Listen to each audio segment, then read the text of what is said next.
দাবা খেলাটা বুদ্ধিমানদের খেলা এবং সবাই ওইখান থেকে মানে ভালো কিছু শিখতে পারে। এই জন্য মানে আমি আপনাদের কাছে অনুরোধ করবো এই সংগঠনটা যেন আরও ভালোভাবে কাজ করে। আপনাদের আজকে এত সুন্দর একটা প্রোগ্রাম আয়োজন করেছেন।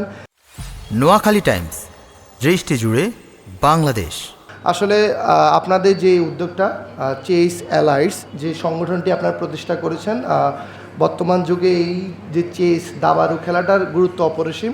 কেননা যেমন আমরা যখন ছোট ছিলাম আমরা তখন দাবাটাকে প্যাশন হিসেবে নিতাম। আমরা অনেক দাবা খেলা খেলতাম ছোটোকালে বয়সে, ফ্রেন্ডদের সাথে বন্ধুদের সাথে অনেক খেলা খেলতাম, দাবা খেলতাম। কিন্তু আসলে এই দাবাটাকে অনেকেই প্রফেশনালি নিচ্ছে এখন, কিন্তু এই জিনিসটা আমাদের সমাজে কিন্তু এখনও ওইভাবে প্রভাব ফেলতেছে না। তো আপনাদেরকে অনুরোধ করবো এই সংগঠনটার মাধ্যমে আপনারা প্রত্যেকটা পর্যায়ে, স্কুল কলেজ বলেন, প্রত্যেকটা পর্যায়ে যারা মানে দাবারু খেলতে পছন্দ ওইরকম শিক্ষার্থীদেরকে আরও এটার পিছনে ইনভলভ করেন। কেননা ঢাকা শহরে বিশেষ করে আমাদের নোয়াখালীতে মেবি এটাই প্রথম।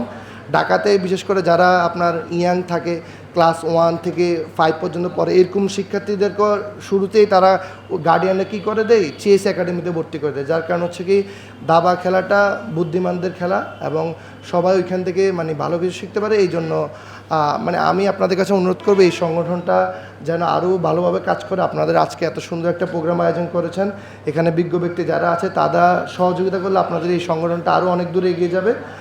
এই বলে আমি আমার বক্তব্য শেষ করছি। ধন্যবাদ সবাইকে। আসসালামু আলাইকুম।